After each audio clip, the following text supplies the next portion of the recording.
2 in the series. Also down 2 starters, Bam Adebayo and Goran Dragic.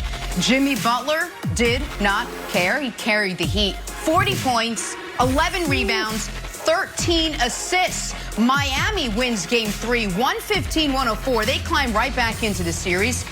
Here is Jimmy Butler on his takeaway from the win. Everybody remembers winning. That's it. I don't care how many points you score. All I care if you win or loss. And for us, we're all about winning. We are. I say it all the time, and I mean it. The guys that we have, the group that Coach Pat and Coach Bo put together, it's always to win, nothing else. So I hope the next game I score 0 and y'all talk all y'all want to talk and we win, so I can come up here and say the same thing.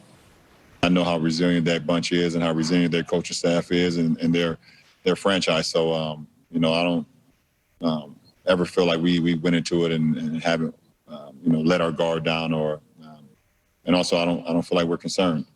We're not concerned. We know we can play a lot better.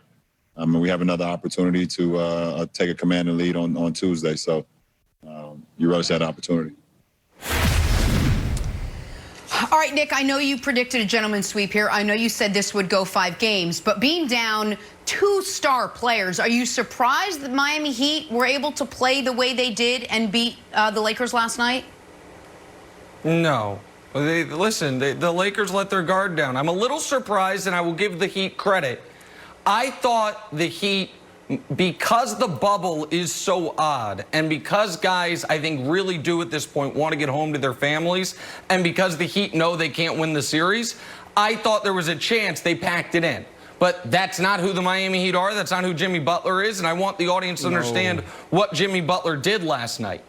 That was one of the greatest finals games ever by a player who's not an all-time great player, if that makes sense. So if you remove Michael and Shaq and LeBron and Duncan, like the all-time, call it the top 20 guys of all time, this goes up there with some of the best finals performances we've ever seen by a guy who is not a pantheon guy. He was the best player on the court last night in a game with LeBron James and Anthony Davis. And in regards to LeBron James and Anthony Davis, Brandon, listen, LeBron was wildly sloppy with the ball in the first and the fourth quarters, and AD sleptwalked through the game. Can't take 3 shots in the paint and get to the free throw line once. It just can't happen. So it was a bad game by the Lakers. Luckily for them, they have followed their losses this postseason with a 6-game winning streak, a 4-game winning streak, and a 6-game winning streak, a 4-game winning streak, and a 6-game winning streak, I think, something along those lines, or 6-4-4. And they only need to follow this one with a 2-game winning streak, which they will. Yeah. They'll win tomorrow, and they'll go up 3-1. But Jimmy deserves a ton of credit. LeBron was sloppy with the ball, and AD didn't play like it was a finals game, to be totally candid.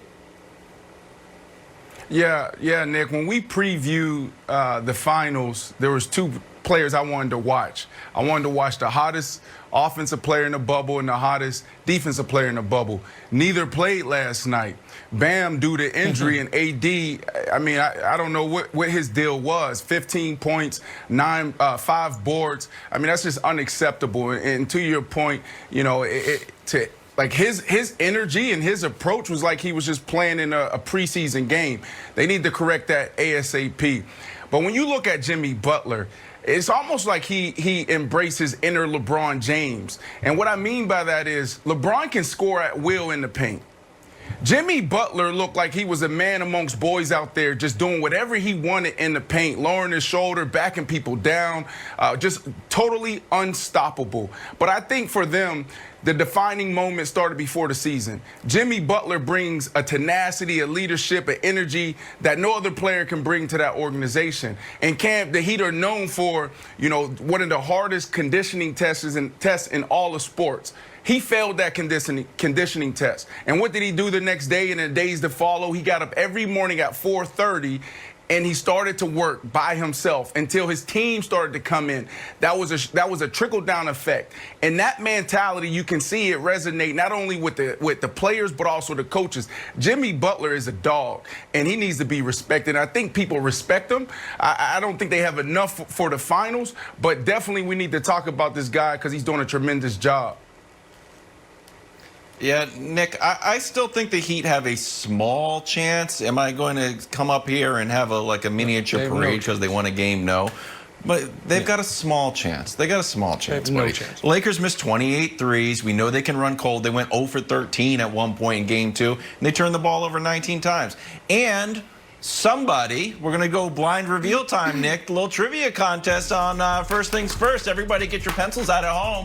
2 players last night. Anthony Nick, who do you Davis, think we got here? Take your best guess. Anthony Davis and Kelly Olynyk How did is you my know guess. that? That is Because it was a big correct story that answer, Olynyk Nick. had 17 Anthony points. Davis and Kelly Olynyk. It's not a good sign when the person that you're talking about being the finals MVP gets their biggest highlight from high-fiving themselves on the sidelines. He needs to show up. I actually think it was a good sign for LeBron, and that it's like, AD doesn't show up. It's obviously my team. I feel like LeBron takes the lead in the horse race for finals MVP, Nick. Do you think this hurts Anthony Davis's overall finals MVP chances? That's good. Oh, yeah. Listen, LeBron was already in the lead, but this probably killed it. I mean, for Anthony Davis. You can't have a 15. Listen, you're only allowed to have a 15-point per game in the finals and win finals MVP if you're getting it for guarding LeBron James. That's how Iggy got it. That's how Kawhi Leonard got it. But in general rules, you can't have that type of game win finals MVP. We know the rules. But I'm going to tell you 2 quotes, Brandon, both of which that I think are going to be a problem for the Heat. One is Jimmy Butler late in the 4th quarter saying, quote, "You're in trouble." Now, after the game, he was like, no. LeBron said it to me first. So yeah, it was just me responding, okay, that's fine. That's great. You're in trouble. Okay, let's see how that plays in game 4. And after the game, LeBron, and we played this sound, a very nonchalant, "We're not concerned." That's a first cousin of when they were playing the Raptors years ago when he said, "I have faced adversity in my career. This ain't it." LeBron James is still confident enough that he is live tweeting Browns Cowboys leading up to Game 3 of the NBA Finals. That's why he walked off the court, I don't think Game 4 is going to be a problem. He was so confident, Nick, that before the game was even over, LeBron James was like, I'm just about done here. Final 10 seconds ticked off the clock. LeBron just walks off the court, started heading to the locker room. Well, he got asked about it afterwards. Take a listen to this. Yeah, LeBron, when you walked off the court with about 10 seconds left, was that frustration or do you think the game was over? Both. That's honest. That's honest. That's LeBron honest, didn't Nick. know the game was that's over. an issue. In time management. Yeah, go ahead, Nick. Was LeBron walking off? Was it something or nothing last night? This is so dumb. And you can't see it because we've got that bar on the bottom. The official clock went to zeros. And it was a clock malfunction. They had to put 0.7 back on it. By that point, LeBron's gone. This is people who are like, oh, what about, it's like Isaiah Thomas against the Bulls. That was the end of the series, and a bleep you to the Bulls.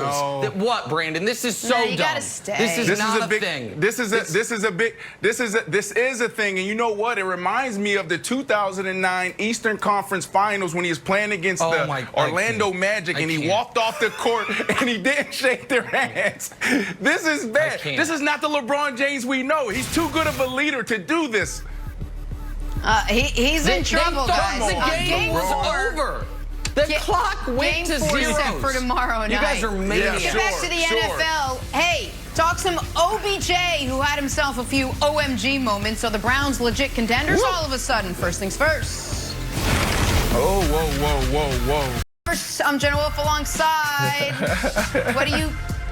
Oh, 5-5-5-5. Yep. Lakers needed to win in order to keep with Nick's prediction of 5-5-5-5. Nick Wright, Brandon Marshall, sweep. They're not rude, Jenna. They don't want to actually sweep anybody. Gentlemen sweep everybody. That's always They want to do it like gentlemen. If you're going to sweep, you may as well do it like a true gentleman. All right. We'll get to that in a second. In trouble. We got to start with the marquee game on the gridiron this weekend. Let's start in Dallas. This one all over the place. Cowboys-Browns. Dak threw for 500 yards for the first time and added 4 touchdowns. But What does Brandon tell you? Turnovers will kill you, and Dallas had 3 of them. Dak and Zeke fumbled on back-to-back plays in the first half, and Brown scored touchdowns off both of them. Cleveland jumped out to a monstrous lead. Cowboys